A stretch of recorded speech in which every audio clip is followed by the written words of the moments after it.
Hello, everybody. Welcome to another episode of Humblefish and Friends. And I'm here today with TheWyldZone, also known as the Slugman. Welcome to the show. Thanks. It's a pleasure to be here. I've been looking forward to this for quite a while. We've been looking forward to having you as a guest on the show.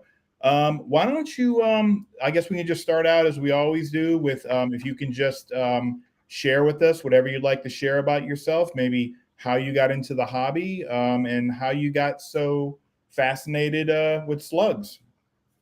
Sure. I guess I should start at the beginning. So, when I was very young, my parents, mostly my grandfather, gave me like a lot of textbooks to read. Because for some reason, even as a little kid, I was interested in that stuff. And so I really got into biology. And then eventually, because of my grandfather and his like encouragement every time I tell him new biology facts, I landed in marine biology. And then when I was about 8 years old, I started like actually working on tanks. And by about 13, I was professionally installing tanks for companies. We had quite a few companies down in South Florida. I don't know if I'm allowed to talk about them because South Florida is a little crazy sometimes, and the people down there could get involved in some interesting stuff.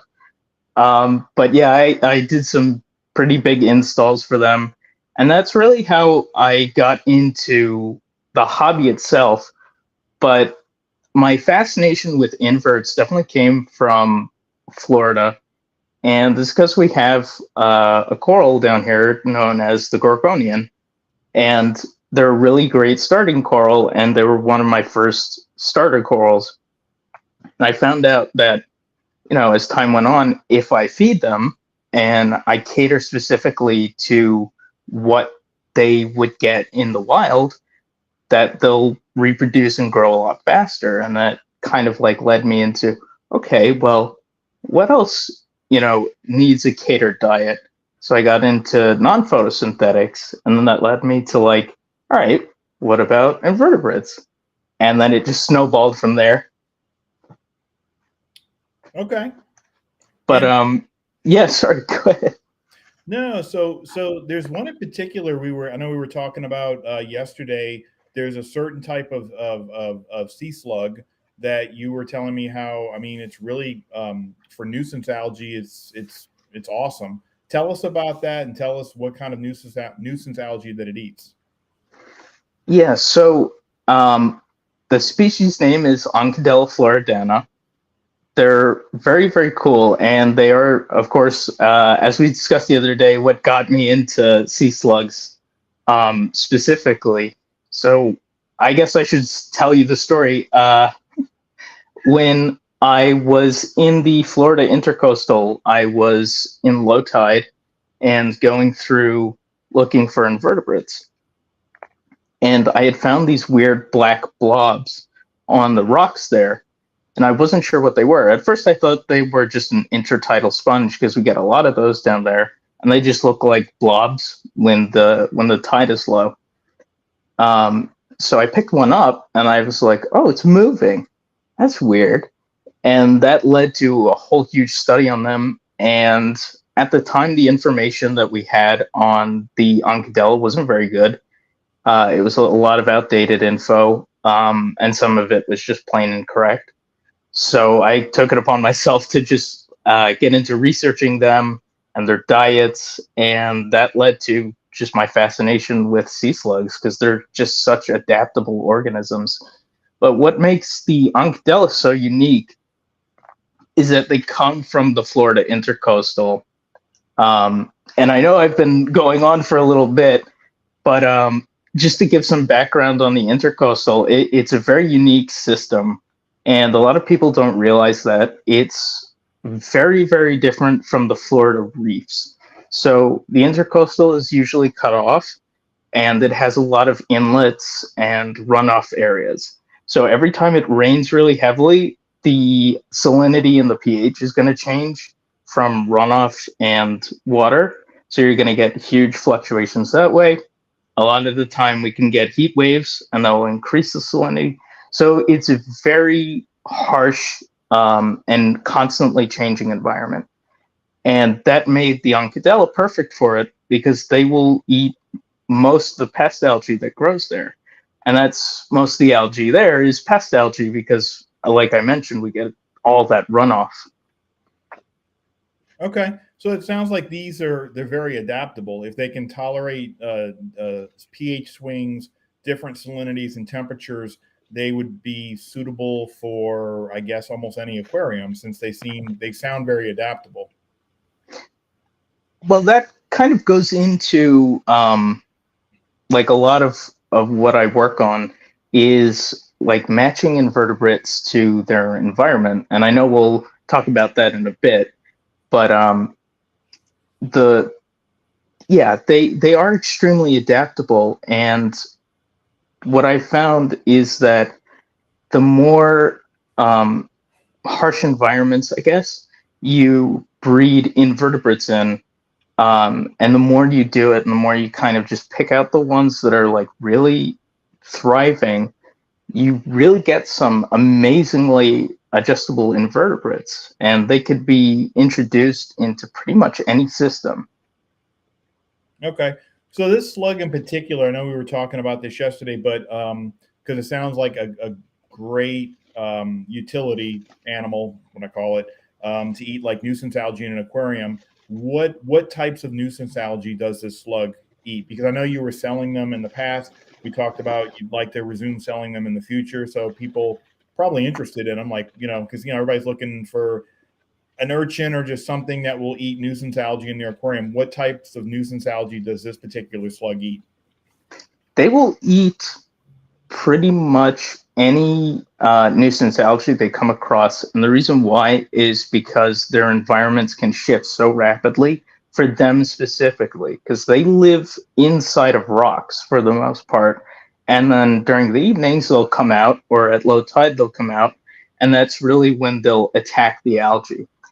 And if there isn't a specific kind, like a lot of other invertebrates, they'll have a sort of a die-off phase where they'll spawn or something. But these don't have that. They're so, like, they'll breed constantly. They breed throughout the year nonstop. And the reason why is because anytime any algae, any microalgae is exposed, they have the ability to eat it, and they will eat it. It's how they survive and how they multiply so readily. Okay. So they'll spawn even in an aquarium? Yeah. Oh. So in an aquarium, breeding sea slugs is not the best idea. Like it can happen absolutely naturally, but it generally doesn't go very well because there's a lot of other organisms in the tank, usually fish, but also amphipods and isopods and stuff like that, that will just eat the eggs. So even though something might breed in your aquarium, the chance of success with the breeding is pretty low.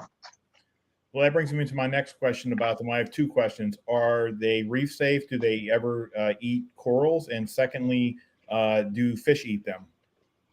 So fish may eat them. Certainly larger fish, if they notice them moving, they might attack them if they're a more aggressive species of fish. Okay. The thing about the Oncadella specifically is that they tend to blend in with their environment, and they don't really identify to most organisms as an object, or sorry, as an organism. They look like an object to a lot of that stuff, and they have a sort of chemical repellent inside of their skin. It's very, very mild, but if you were to like take one, put it up to your nose, you'd be able to detect it. And that generally makes most organisms stay away from them. As far as being reef safe, they don't have mouths that would be able to even really affect coral. They're completely adapted to scraping microalgae.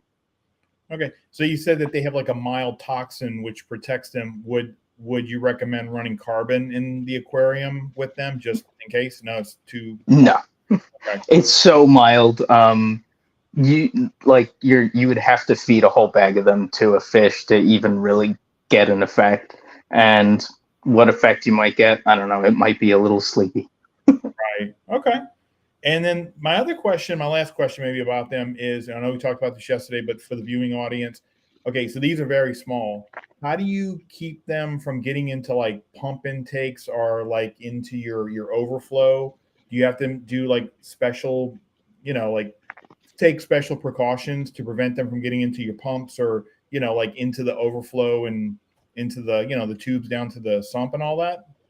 So, due to them being a pretty tough intertidal species, they have a very strong foot, and they'll suction onto anything that they can mold their foot onto because it has no real rigidity to it. It's just pure muscle. So they can make an impression and form suction off of pretty much anything. And it's around the same strength as a limpet. So they're very hard to knock off with flow. And because they can fit through most things, they're happy to just go through most of your pumps, your plumbing, and it won't affect them. Sometimes they'll get like a little nick on their back, and you'll see it as a white scar, and eventually it will heal up.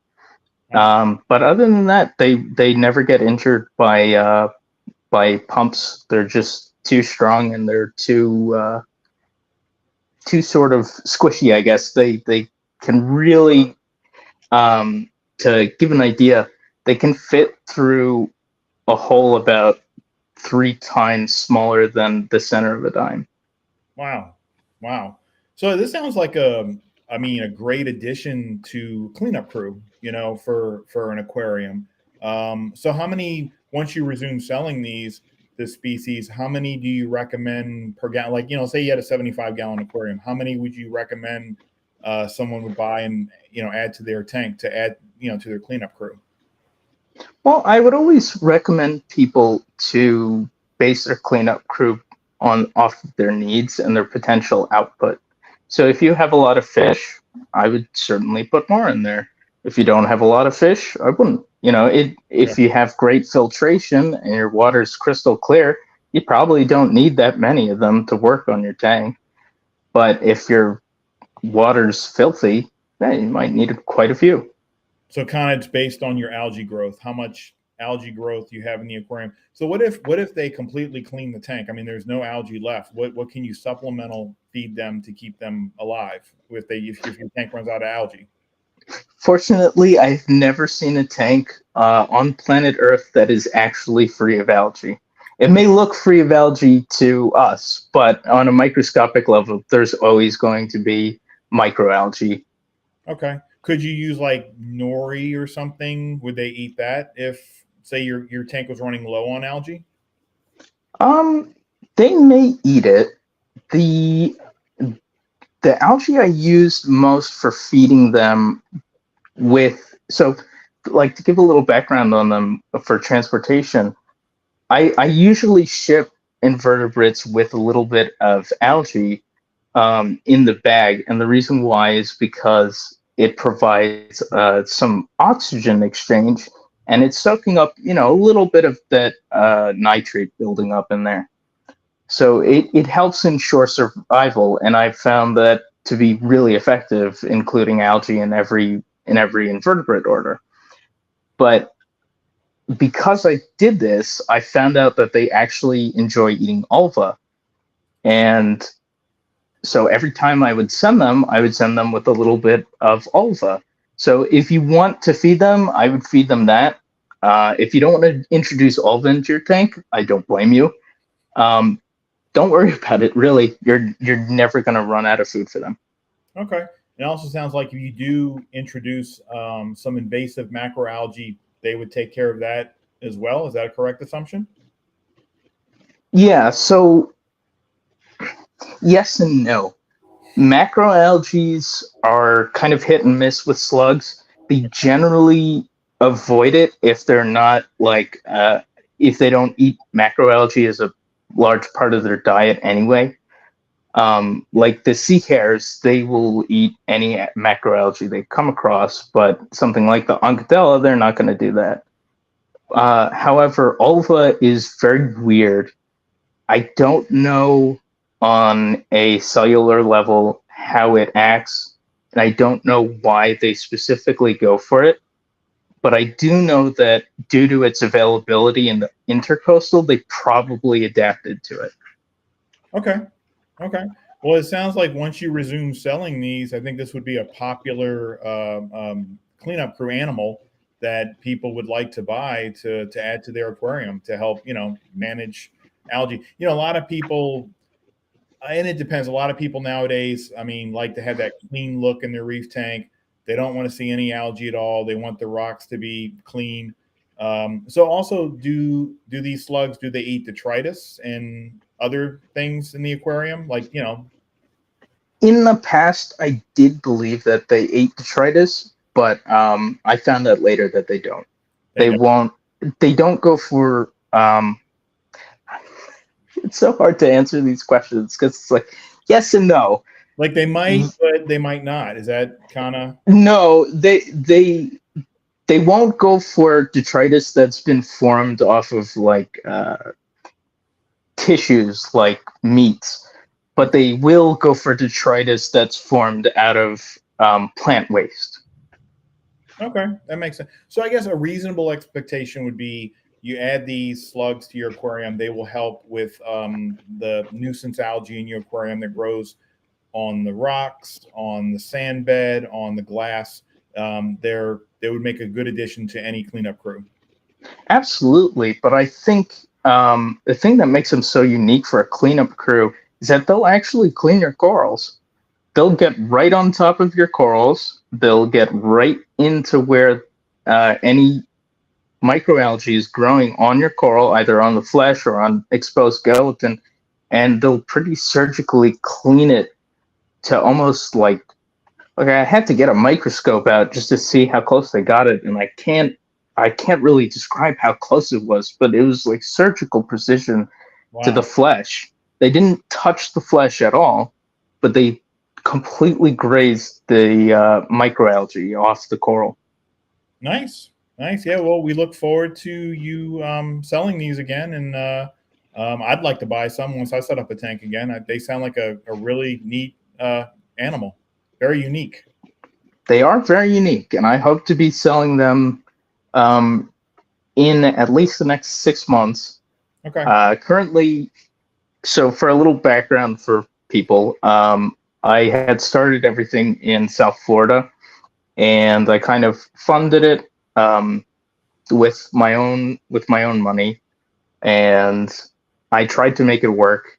And a lot of my stuff was destroyed by um, the apartment, I guess, repair crew. I don't know what they're called, but the complex I was living at, they destroyed a lot of my equipment and a lot of my stuff, and it just made me have to close down everything, and I couldn't really take the stress of that South Florida life, so I moved more north to Michigan, and I'm planning on staying here. However, I will always be coming back to Florida to bring you all in. Okay. But yeah, this is where I'm based now. So I have to get set up here first, and that's going to take a little bit of time because I'm not starting with much. But when I do, I will absolutely make it public, and I'd be happy to send you the first batch of slugs. Okay. And you'll be a vendor on the forum. So that's another way if people want to keep up with, your progress and when the time comes to sell, you're a vendor on our forum. So people on the forum, you have the TheWyldZone, and that's a way to keep in touch with you. Let's talk about inverts, just inverts in general, because fish get a lot of love, corals get a lot of love, but it just seems like inverts sometimes fall through the cracks. So I guess the first question I have for you, what are for your typical reef aquarium, what are some useful inverts that can help with your tank? So what would you recommend are useful inverts? Well, again, I would always try to match your inverts to your tank. So something that would work in a 250 gallon isn't necessarily something that would work in a, 30 gallon. But I think a pretty solid cleanup crew for most tanks, they can't go wrong with. It's going to be your thin stripe hermits. It's going to be a sea hare if you need it for an emergency. For early cleanup crews, I would also get nerites, specifically the ones with the large yellow line. They have a species name, but it's so obscure. I have it. I have all these species written down. It's impossible to remember like half of them. Right. So yeah, nerites are pretty good. A lot of people complain that they leave the tanks, and they are intertidal, so some of them will absolutely leave tanks. But they're like little dogs; they'll come right back as soon as they start drying out. And if for some reason they get knocked off the side of your tank and they fall on the floor, they can stay inside of their shell for about a week so far. As far as I've tested, about a week. It wasn't a purposeful test, but happy accident finding one after a week when it went missing. If you find one on the floor, just as long as it's within a week, pick it up, put it back in the tank. Hopefully it comes back to life, right? Yeah, there's a trick with snails. If you look at the bottom of the shell and you see that the foot is retracted inside of the shell, it's probably alive. So throw it in the tank, see what happens. Okay. That's a very useful tip. Now I got to ask you this, because you talked about hermit crabs, you talked about snails. I have never had success mixing them. I either do hermits or I do snails. I don't do both because the hermits killed the snails for their shells. How do you prevent that from happening? How do you successfully mix hermit crabs with snails? It's a good question, and sometimes I have to remind myself that not everybody runs my invertebrate setups. So in my tanks, I will always run hermit crabs and snails because I need them to do very specific tasks. I need the snails to clean the glass, and I need the hermits to clean the corals and, like other wrecks and stuff like that. And if they're not both in the tank, then I'm going to have an outbreak of one, and it's going to frustrate me. And yes, there are other invertebrates that can answer those problems, and we'll get into it later, but hermit crabs are very, very, very effective cleaners. So in order to get them to live with snails, you have to pick a snail that's going to spend most of its time on the glass. And that's why I specifically like the nerites, because they're very large. They can get about this big. It's currently one of the largest ones I found out in the wild. And they don't like to sit on rock. They generally will not be on the rocks, they'll be on the glass. So the hermits are never going to interact with them. Now, when the nerites get sick, they'll fall off the glass and be unable to right themselves. And that's when the hermits get to have their shells. Okay. So it sounds like, are there any other snails that primarily stay on the glass other than nerites? Zigzag periwinkles, they will do that. There's also checkered nerites. They're quite a bit smaller than the other species, and they're a little bit more difficult to find, but they generally remain on the glass. However, they do leave towards the rocks. Now, the other great snail for cleaning would probably be Necarius, specifically Vibex, not Tongan. The Tongans are rather large, and I find them to be a little bit more clumsy. However, the Vibex are constantly moving, they're constantly burrowing, and they're really, really hard to kill. Okay. So that's some other snails that people can mix with hermit crabs. So what inverts we're talking so much about cleanup crew and utility, animals needed for a specific purpose. What inverts are just fun? I mean, I know when I was a kid growing up, I mean, it was so cool to have a coral banded shrimp or cleaner shrimp in the tank or certain starfish. What inverts that are hardy and will live in captivity can you recommend that would be fun and interesting for hobbyists? I don't know that we have enough time to quite list all of them, but there are quite a lot. So we got, uh, the velvet tuxedo urchins. Those are always great. They're going to be utility and novelty, so they'll definitely clean. They won't clean as much as people think. I'm sorry to break that.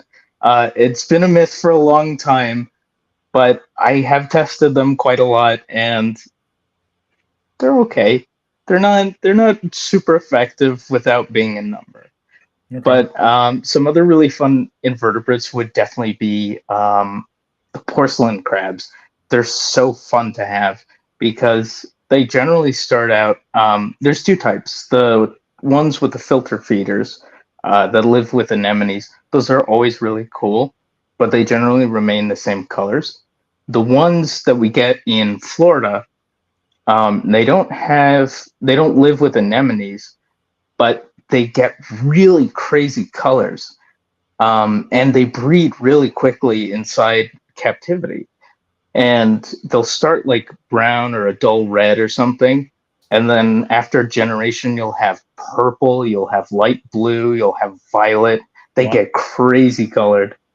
Um, I would also say pistol shrimp. They're always a great pick if you don't mind the noise. And that's another one that has a variant in Florida. So ours don't pair generally, but they also breed very easily because, again, they come from you can find them in the intercoastal. So they're really, really, really hardy, and they can get crazy families. I had a huge colony of them under my 75 gallon, and every night it would just sound like a firing squad of them. But we also got stuff like more coralish inverts. Well, corals are inverts, but anemones are always a great pick. They're really fun.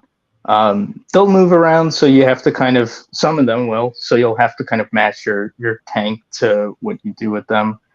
Starfish are very, very interesting.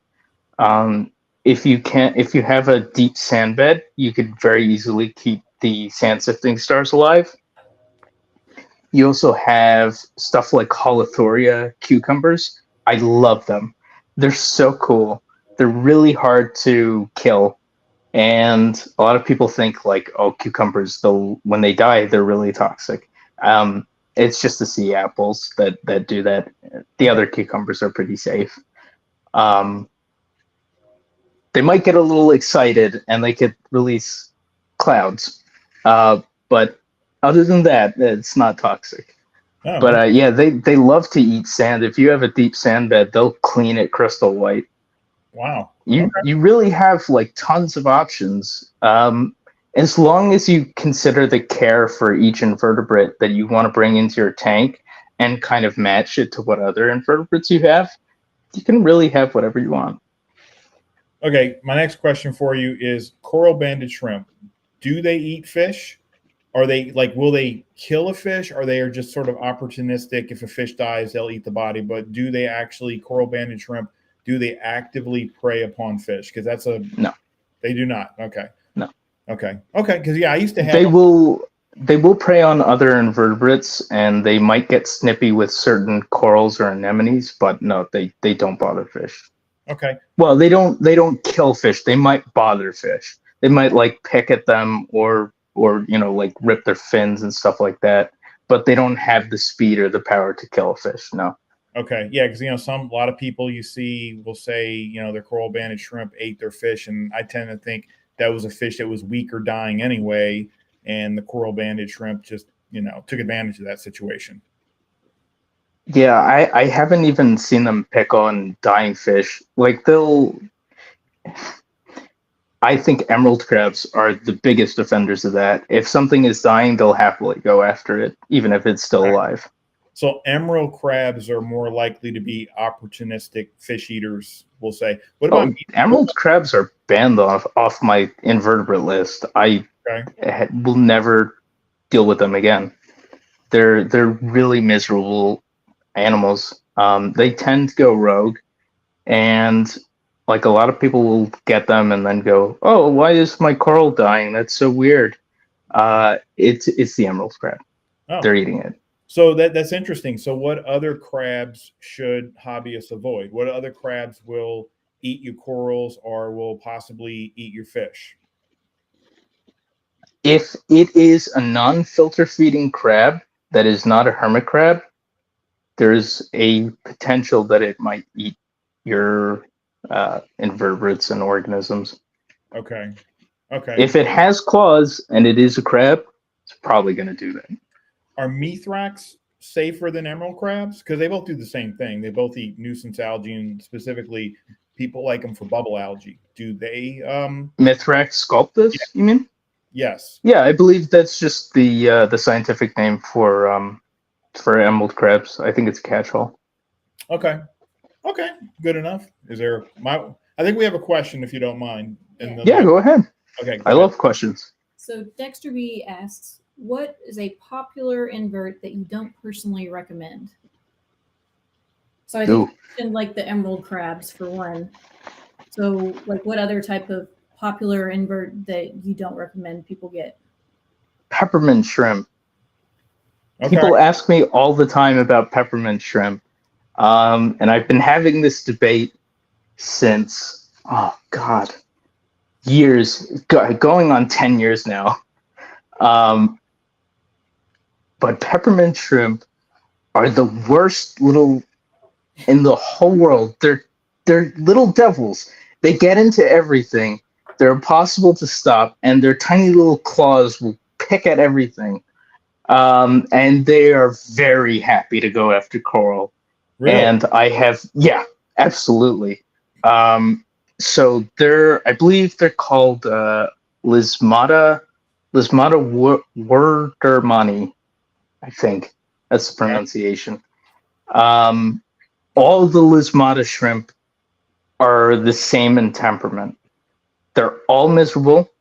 They are all opportunistic as hell, and they all come from environments where they eat corals.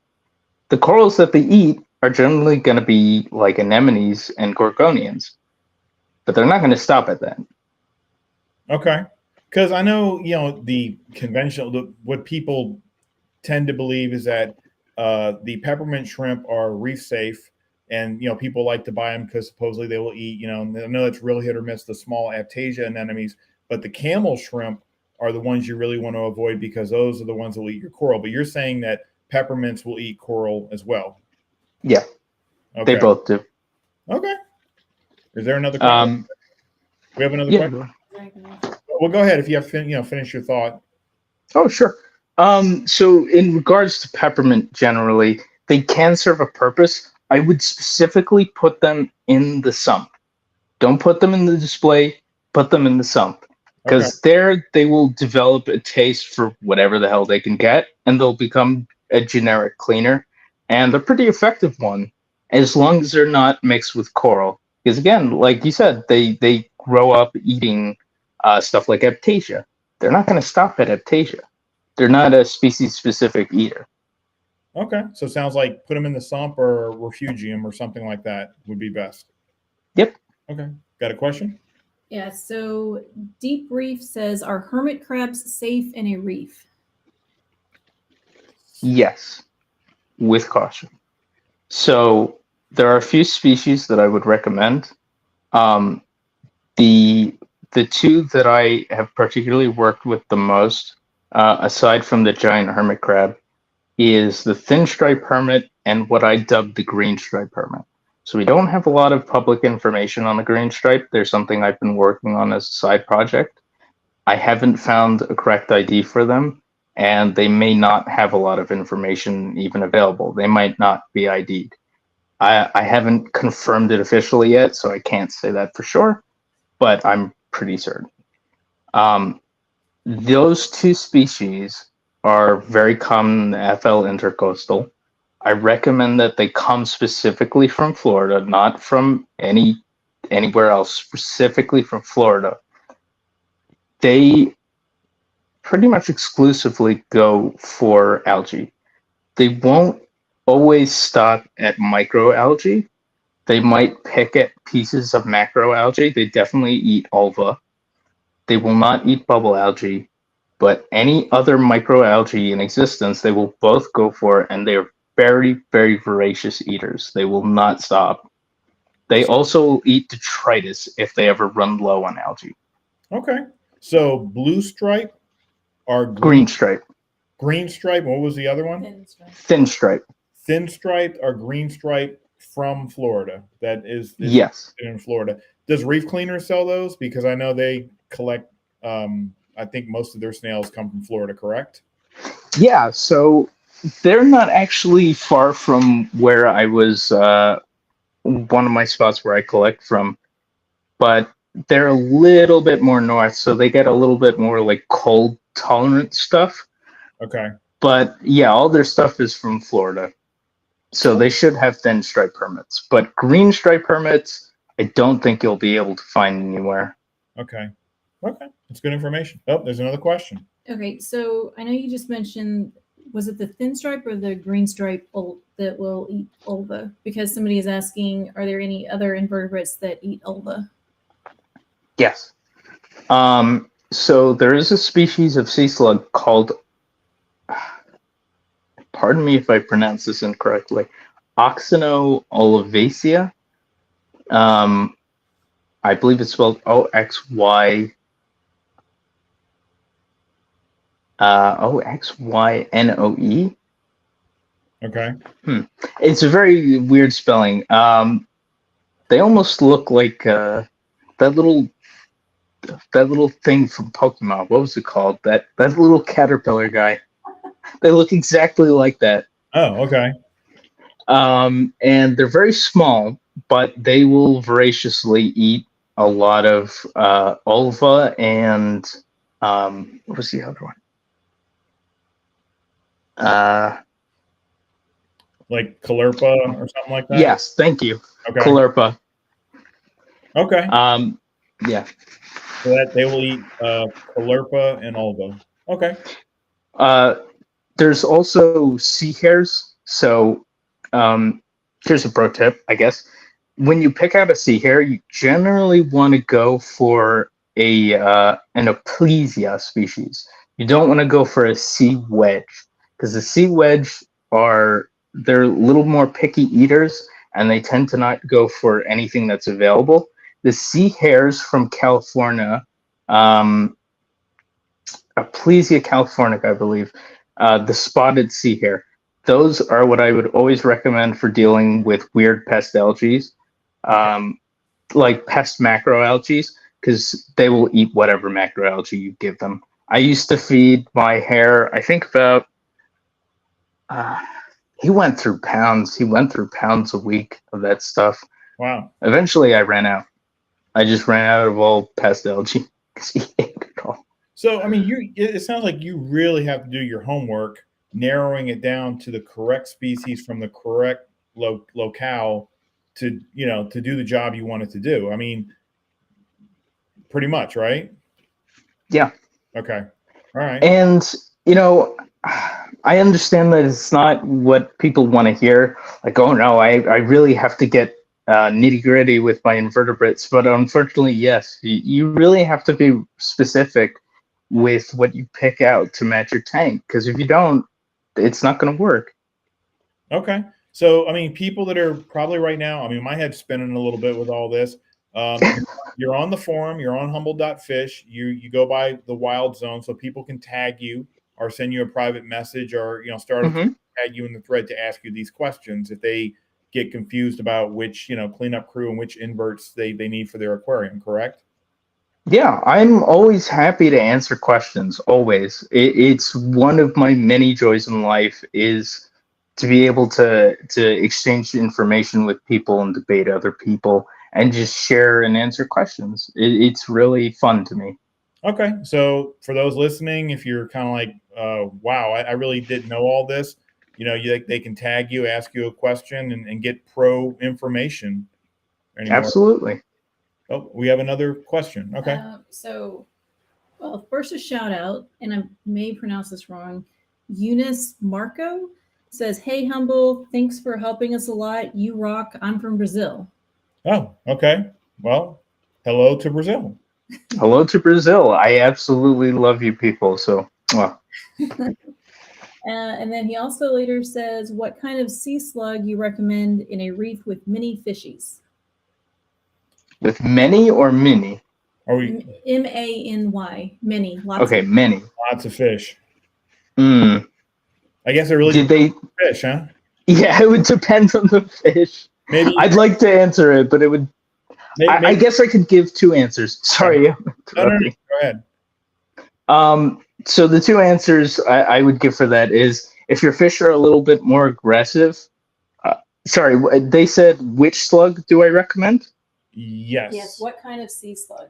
What kind of sea slug? You have a lot of fish in the tank, so I In guess a reef with a lot of fish. in a reef with a lot of fish. It's so hard to answer, but if you're really struggling with algae, if you're having a really hard time with hair algae, and I know a lot of people struggle with that, I would get a fat aplysia, a fat spotted aplysia, throw that in the tank, let him go wild for a little bit, and then when he's done, give him to somebody else because he's gonna die. Okay. Okay. And then the second part of that would be if you have a sorry, that was for if you have a more aggressive tank. If you have a less aggressive tank, you could really go with whatever whatever you want to match. So if you have like a specific algae problem, you could pick a specific slug. It would depend on what the fish are. So he followed up with many tangs and angelfishes. Tank. So his tank, he has. Mm. It sounds like predominantly tangs and angelfish. The tank shouldn't be a problem, but the angels, are they The large angels. dwarf angels? Oh God, not dwarf angels. I hate that fish. I hate them so much. I had one I introduced into my 75 gallon. I just couldn't get rid of it. He was a miserable little fish. Yeah, they're picky. I would probably go with something that's more survivable. So probably something like Oncadella would be great. They'd be a really good option for that. If the fish isn't too crazy aggressive, you can probably get away with a sea wedge and see if it will take care of some of the algae for you. Always get slugs when they're small because they only live about a year for all of them. Okay. Good point. That's a good point. Only live for a year. So it's like about a 1 year lifespan. Yep, it's pretty similar to rats. You can only love them for a year. Oh, including the time before you got them. yeah, So exactly. Yeah. So, I mean, yeah. Okay. Any other questions or? that's it. Okay. So let's shift gears to something completely different. But something we Okay. want to talk about. So nowadays, and I think it's changing, but nowadays most people seem to start their tank with dry rock. They get dry rock, which I understand is more sustainable, and then they seed it, they cycle it. But then it seems like we're noticing more nuisance algae problems when people use dry rock and other issues. So let's talk about the importance of, and if you agree, of using live rock and live sand in an aquarium or to start a reef tank. What are your thoughts on that? Using live sand and live rock. So live sand is something I've kind of been working on for a long time, and it started back with Garf. If anybody still remembers them, shout outs to Garf. I believe the gentleman who ran the company with his wife passed away, unfortunately, but she's still around. I talked to her a few months back. So shout out to you and God bless you wherever you are. But they really started they kind of paved the way, I think, for invertebrates in general and for the idea of like live sand. And that had to do a lot with their live mud. And they like advertised it as, filled with all these invertebrates. But the thing that live mud carries more important than invertebrates is bacteria. Because when you get like, sorry, I'm like, I'm getting so excited about the topic. It's hard to like keep it all in one fluid thought. But to kind of give an idea. So you have different types of sand. You have like the overall reef sand, and that's just going to be loose sand that's going to line the bottom of your tank. It doesn't generally do much, and it doesn't generally have much by itself. Now, in the ocean, you'll have areas where you have sand, and then you have either underneath or you have pockets on top of detritus. And that detritus is just tons of organic waste and marine snow. And eventually that will become a mud. And when that mud starts to form, you get huge amounts of surface area formed by organic content. And that's just a perfect environment for all these different kinds of bacteria to rapidly breed on. And along with the bacteria, you get a ton of microorganisms. And that stuff is going to be the most important part of cycling your tank and keeping it clean, because they're going to nitrify your waste. The microorganisms are going to eat microalgae before it ever gets to the point where you can see it. And you're going to have a lot more bacteria for the different functions of the nitrification system and breakdown of different wastes. Okay, that makes perfect sense, because I mean I can remember, I've been in this hobby a long time, and back in the 80s when I set up my first reef tank, we used was live sand and live rock, and we didn't seem to have all the problems that the dinos and the cyano and all the nuisance algae, the whole the saying in the hobby now, the ugly stage. You set up the tank, and for sometimes it can go on for six to 12 months. You go through the ugly stage where you're going through varying nuisance algae. We didn't have that, and I mean, one theory is that maybe it's because back then we used live rock and live sand, and nowadays sometimes people just start out with all dry sand and dry rock. Do you think that holds water?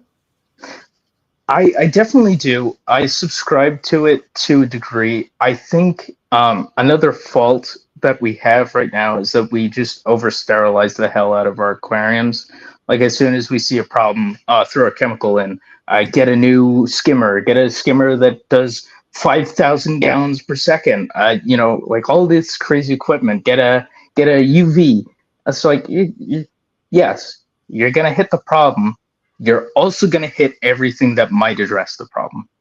And with time, you'll balance out your tank.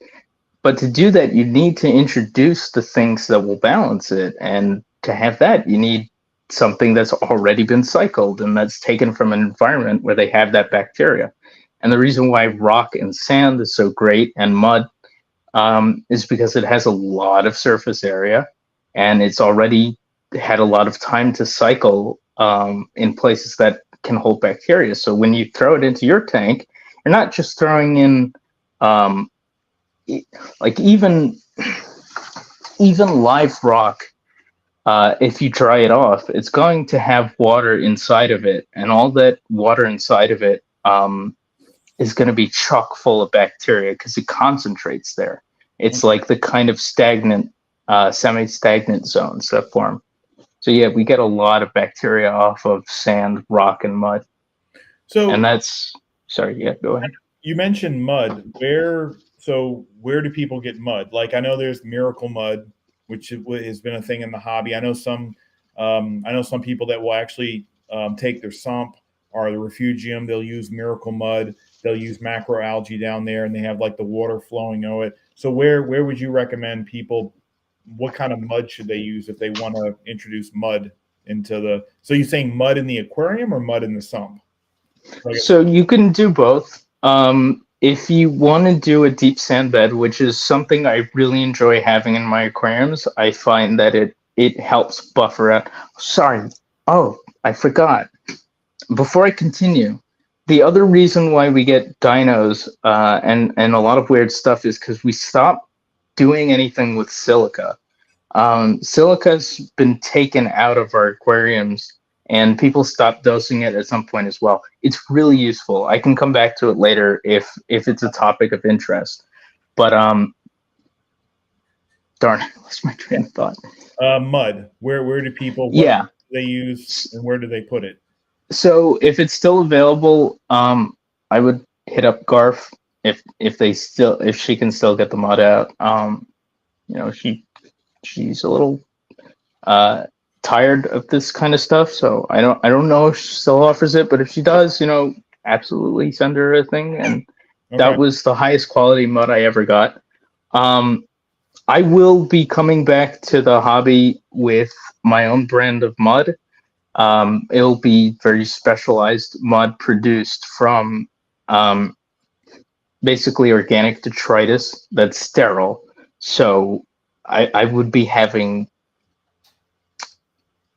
I don't know the non-crass way of saying it, but essentially I would be having organisms that would produce waste, and that waste would be accumulated and then compacted along with sand and other organic debris to create a very specialized and pest-free mud. However, if you would like mud right now to help your tank, go to anybody's sand bed. If they have a sand bed that's over 1 or 2 inches thick, get down to the bottom and suck up all that nasty crud. That is gold. Okay. So the whole point of this seems to be because you're introducing, with the mud, the sand, the rock, you're introducing lots of different microfauna. You're introducing lots of different strains and species of bacteria. Now, let me ask you this. So let's just say somebody's on a budget. Let's just say they're like, look, I can't afford all live sand, all live rock.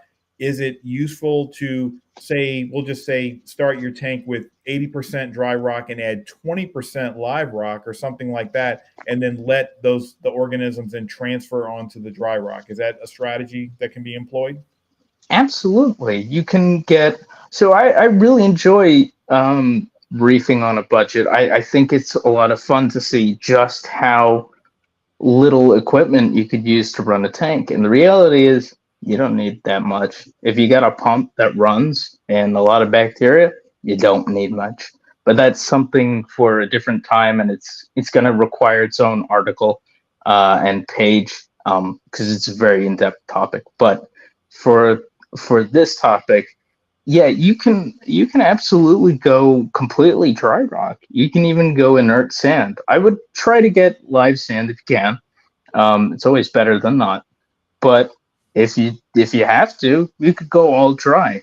So the trick for that is, if you do go all dry, go to somebody's tank who has a system you don't mind getting their pests, because you will be transferring potentially any pests they have. It's always something to consider.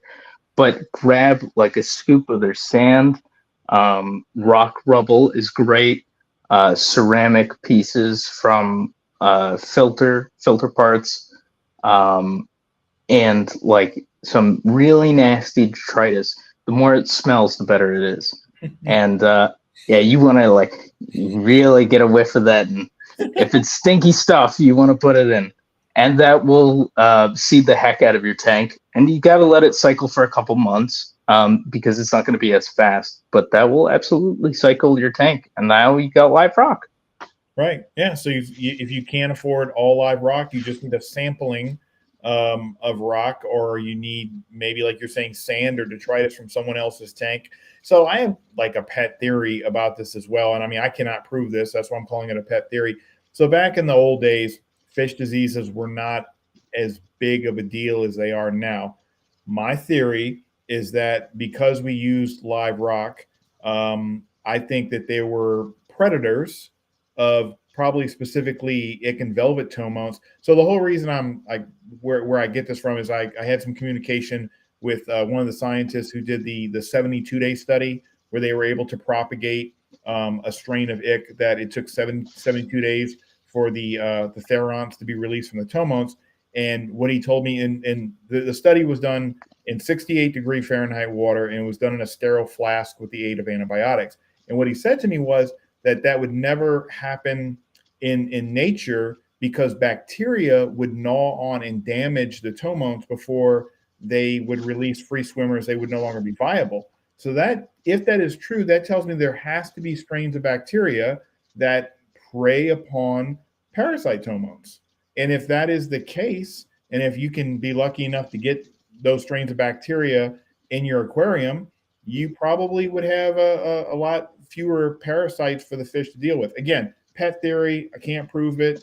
I've been It's researching. actually not a pet theory. Okay. I'll prove it right now. In the ocean, here's how it works. If there's something that exists, something eats it. Yes. Everything's got a predator. Parasites have parasites. There will be parasites for those parasites. It just keeps going until the food chain ends with nothing. Right. There will be bacteria that will wipe away bone to dust. So yes, I have found, specifically with crab parasites, that there are a few bacterial infections that they can get. But not only that, there are amphipods and isopods that specifically with fish parasites. So I haven't found any yet that will feast specifically on fish parasites. But if the nature of the pods that I've been studying is correct, if I understand correctly, there is absolutely going to be something out there in the isopod or copepod or amphipod group that actively predates it. Baby brine, and this is the only one I know because there's a peer-reviewed study on them. Baby brine shrimp will eat velvet dinospores, free swimmers. So it's not very practical, but if you had tomote in an aquarium and you had a lot of baby brine shrimp, they would actually actively prey upon and eat velvet free swimmers, hopefully before they would infect the fish. But that's the only study I've ever found that was actually like peer reviewed and all that actually, stated that. And I mean, how many baby brine shrimp you'd have to have in your aquarium, it may not be practical. But just kind of lends weight to the, to the theory that, yeah, I mean, there's got to be parasites. So there's got to be predators. So maybe back in the day, maybe the reason that fish diseases were not as big of a deal as they are today, because people used live rock, live sand. They had more biodiversity in their aquarium, and they would inadvertently introduce predators of these parasites, where nowadays you start with, dry everything, dry rock, dry sand.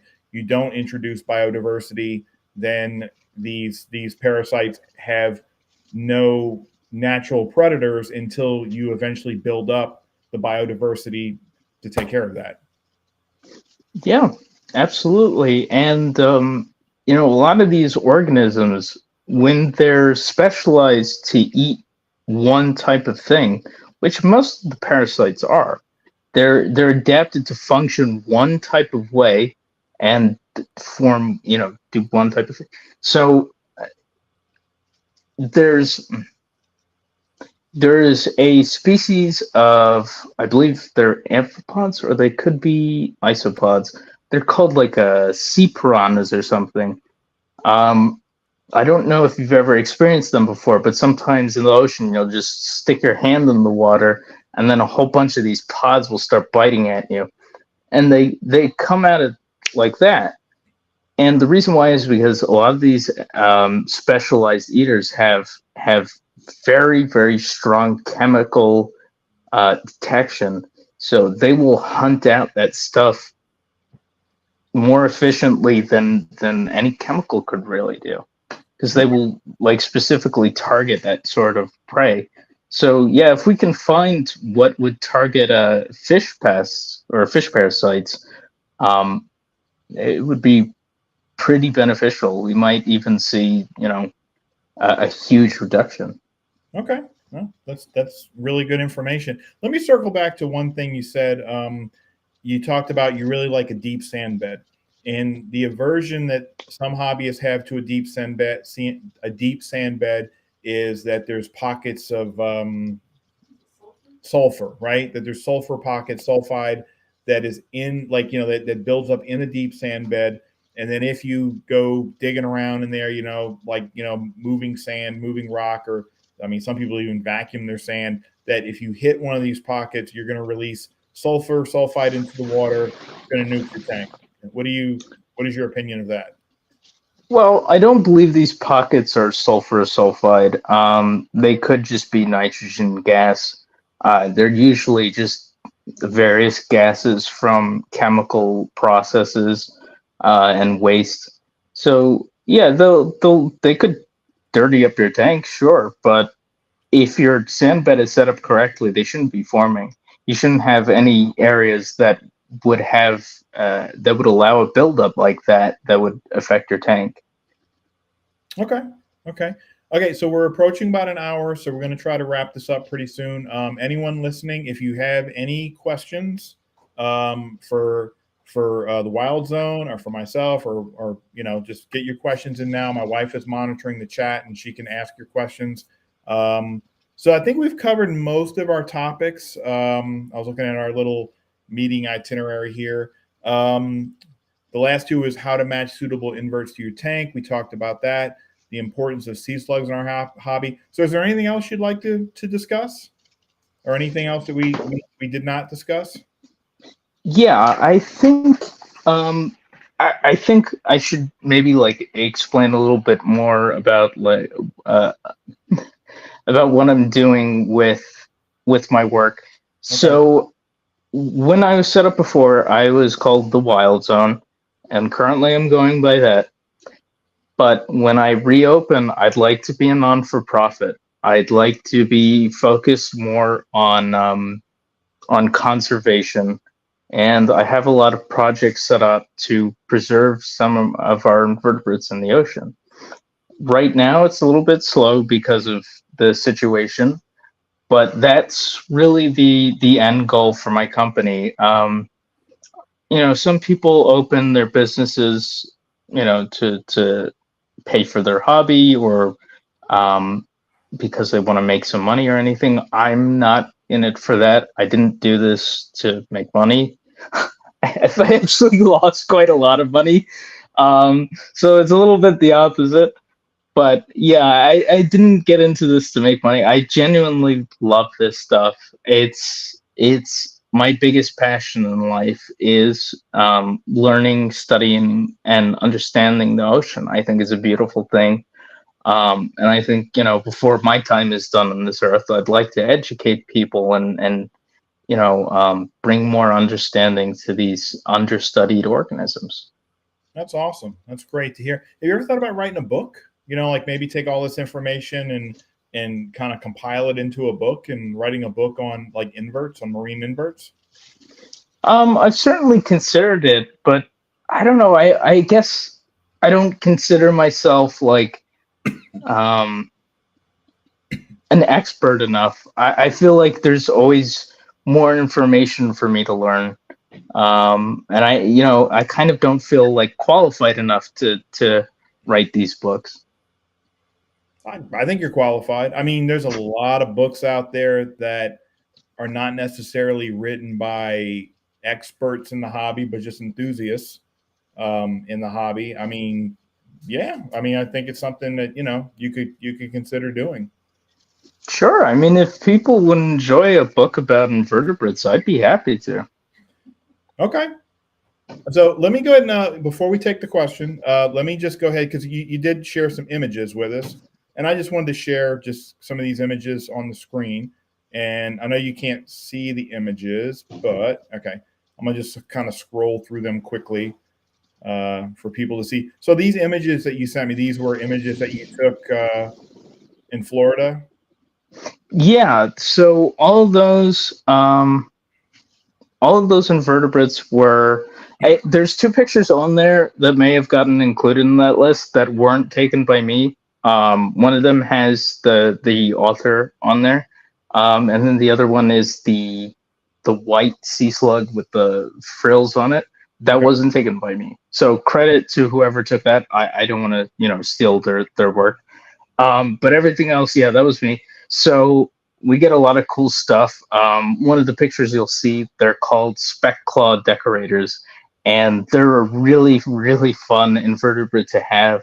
So they'll decorate themselves and they'll camouflage perfectly, and they're not above hitchhiking on the back of giant shells. They'll actually hitchhike on top of other hermit crabs. And if the hermit crab has like a little bit of algae on its back or something, they blend in perfectly. They're crazy. Are those They're like they're in your hand? Yeah, those are the ones in my hand. They're perfectly reef safe. If they will steal corals to decorate themselves, but they're not gonna like attack or hurt anything. They don't move too much. They like to stay very still and not be seen. So kind of like a decorator crab that would steal coral and they stick it to their exoskeleton, basically. Yes, except unlike a lot of them, they'll actually take it back after they molt. So they don't usually trash their molts. They'll take off each individual piece and then they'll reattach it if they can. Wow. Yeah, which makes them a lot nicer on the corals because they're not always snipping things. And they tend not to over decorate, so they don't like constantly stick stuff to themselves. They'll just do enough to blend in, and that'll be it. Okay.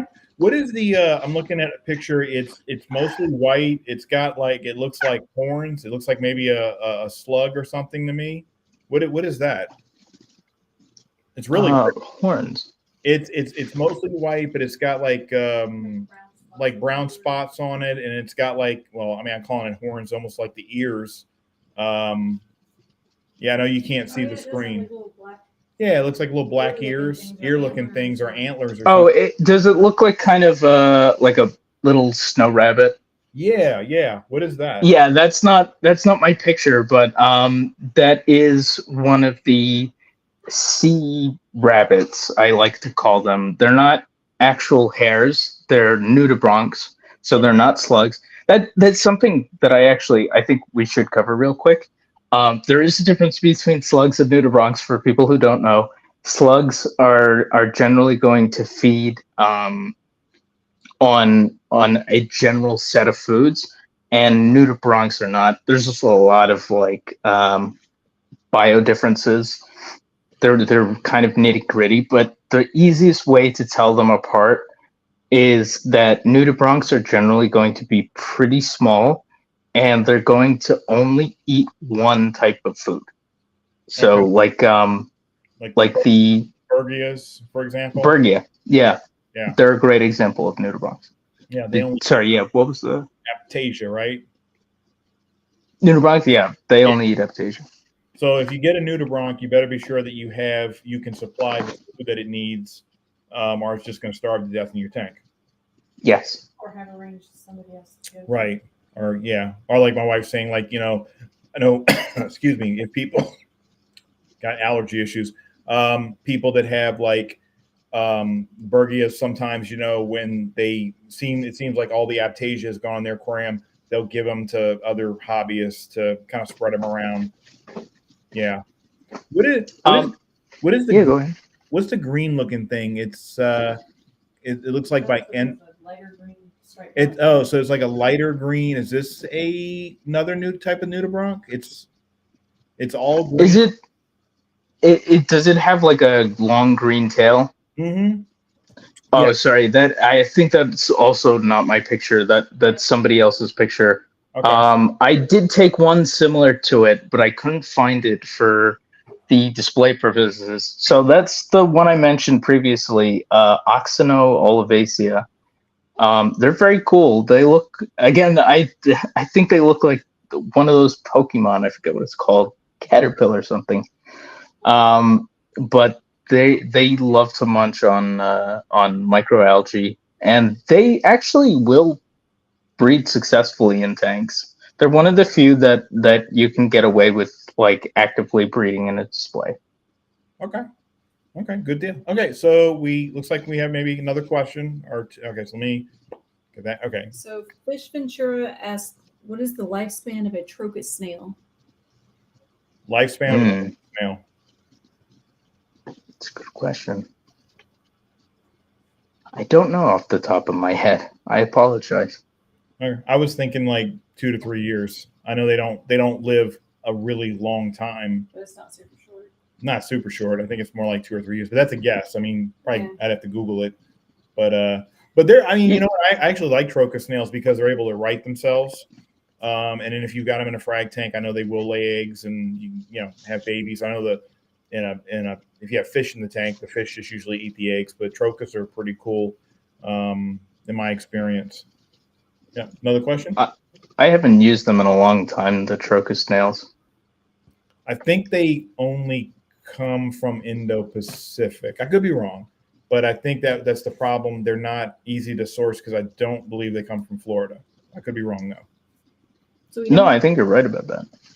So we don't have any more questions, but they do say SAF1 says, thanks to the both of you. Good job. Fish Hotel says, nice work, guys. About the Trocus snail, Fish Ventura follows up with, every once in a while, one drops and I get suspicious. Wonders if it's kicked the bucket. There's a good trick for snails that kick the bucket. It's called, if they're on the sand bed, just ignore them. One way or another, they'll be worked out. All right. Okay. Is that it? Yep, that's it. Okay. Well, we'll go ahead and wrap it up. I want to thank you for being my guest and for providing us with this amazing information. We have not had a guest like you that was so knowledgeable when it came to, like, you know, inverts and slugs and snails, and could provide this kind of information. So thank you very much for sharing that information with us. Absolutely. It's been a real pleasure to be on here. Okay. And everybody, TheWyldZone is on the forum, so you can tag them or look for message from, you can send them private messages, or you can look for threads by them and everything. And but it's better to post publicly so everybody gets to know that knowledge. Yeah, absolutely. Yeah, because I do get a ton of PMs, and yeah, so it is best to post publicly that way. Because if you have that question, somebody else most likely has that question too. She's right. Yes, and also we do have, I did start that invertebrate questions page, the official invertebrate questions page. So if you have any questions relative to invertebrates and you want to ask on there, you're happy to, I'm always happy to be tagged. I will always answer. I'll bump that thread up next time that people see it. Okay, so any other questions, or we're good? Nope. Just Braveheart Reefer 525 says, great stream, Fish Ventura. Thank you, great stream. Ross got a thumbs up. Awesome. Well, thank you all for watching. We do these about every 2 weeks, so kind of, you know, if you'll share the YouTube channel, and so we get more people subscribing and more people, you know, listening to great content. Because what we're trying to do here is we're trying to educate people. There's so much stuff, and I'm not gonna go into a rant, but there's so much fluff out there, and you know, people, you'll sit there and watch this hour-long video and you get almost no information. But like, I kind of feel like when we do like interviewing someone like yourself, that people are getting an hour's packed full of useful information that they can use, and that's what we're aiming for here. Oh yeah, I mean, there's way more. We could probably go, if we had the time, we could probably go for another 6 hours of conversation. But if people want to catch what I'm doing, I will be starting a podcast soon. So look forward to that, and you know, hopefully it'll be something people will be able to use for educational purposes. That's awesome. Yeah, that's great. We'll be on the lookout for that. Okay, our next live stream is going to be October the 3rd at 8 p.m. Eastern Time, 5 p.m. Pacific, and I'm going to be interviewing Alcatraz, who he does a lot of things on the forum. He does our picture of the month. He coordinates tank of the month, and he also, as we head into December, he coordinates our Secret Santa. So we're going to be talking about that. That's going to be kicking into high gear pretty soon, our Secret Santa on the forum. And I'm sure we'll talk about a lot of other things. So Alcatraz will be my next guest on October 3rd. So I hope you tune in as he and I chit-chat for about an hour. So my friend, the Slugman, TheWyldZone, thank you for being on the show. And look forward to seeing you on the forum again. Absolutely.